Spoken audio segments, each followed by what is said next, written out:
You know what I'm saying? You don't need a lot of money. You don't need a lot of power. Your voice is enough to make a difference. Amen. I feel like I need to go out and run for something. You gave me a rousing speech there, sir. I'd be remiss if I didn't ask you this. When I talk to my brothers, I have to ask you, as a black man, how are you doing? Are you okay? I'm good. I'm good. I have a very strong relationship with God, so prayer definitely works for me. I have children and grandchildren who are watching me, who are encouraged by what I do, and they're proud of me right now, and that's really what matters, The change starts at home, so as long as you have a support system that believes in what you're doing and supports you in what you're doing, you have everything you need to go out there and fight the good fight. And for those that don't, there's a community of people here to help you. So you can go to places like morethanavote.org. There are many different places that will encourage you, inform you, and they will put you with groups of people that feel like you, that are ready to take action. So no one has to go about this alone if they want to do it. Yeah, yeah, we're stronger together. People have been saying it, but that has much more meaning now that we are in our movement, not just this moment.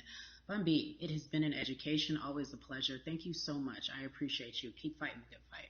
Keep up the good fight.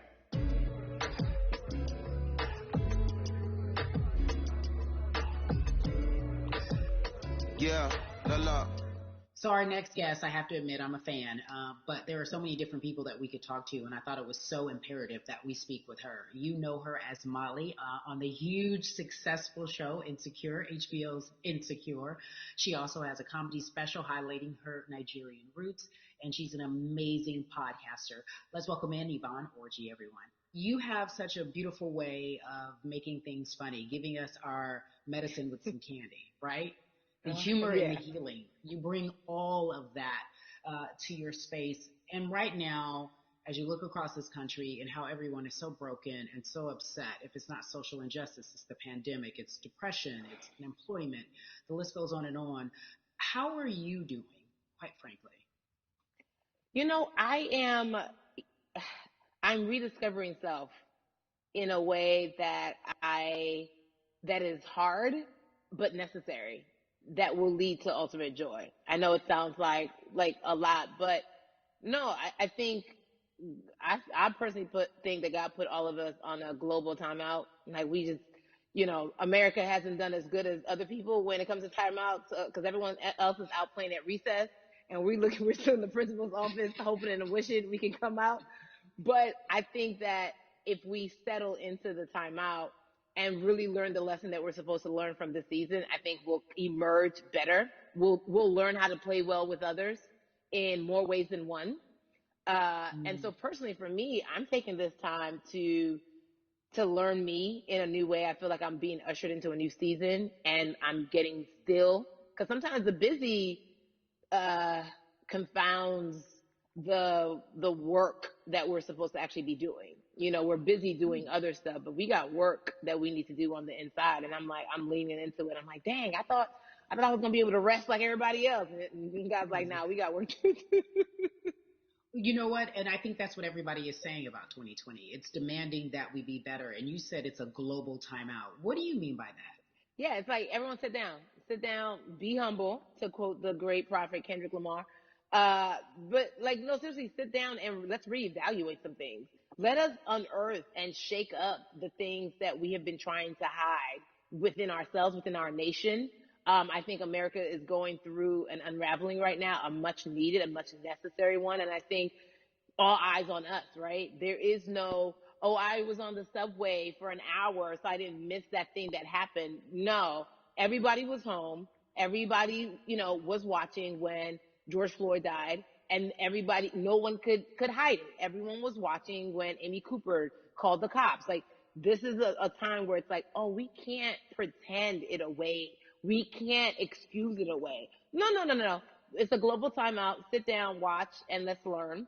And globally, it's like, hey, we were going business as usual, but it ain't usual no more. Like that's old.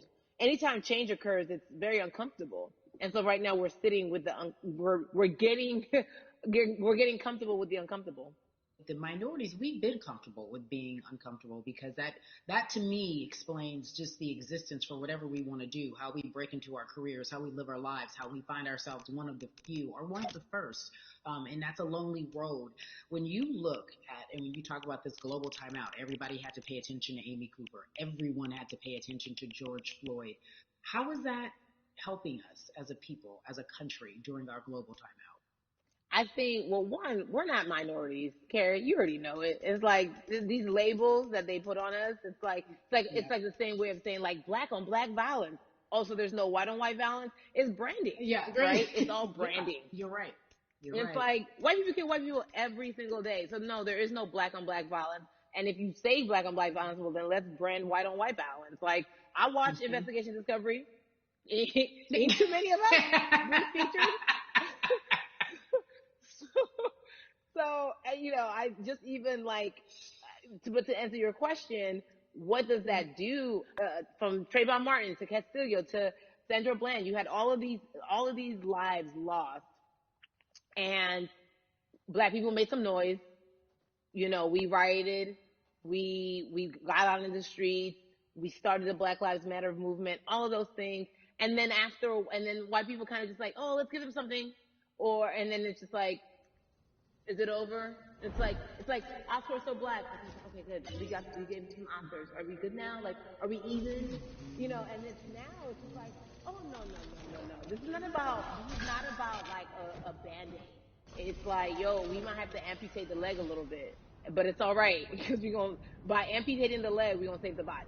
And so I think that's what's happening now. Like America is realizing, like, oh, black people aren't just making a little bit of noise. Like the protests are still out, the conversations are still being had, the change is still being demanded, and I think they're seeing, oh, this is not going no way, and no, it's not, because we need systematic change.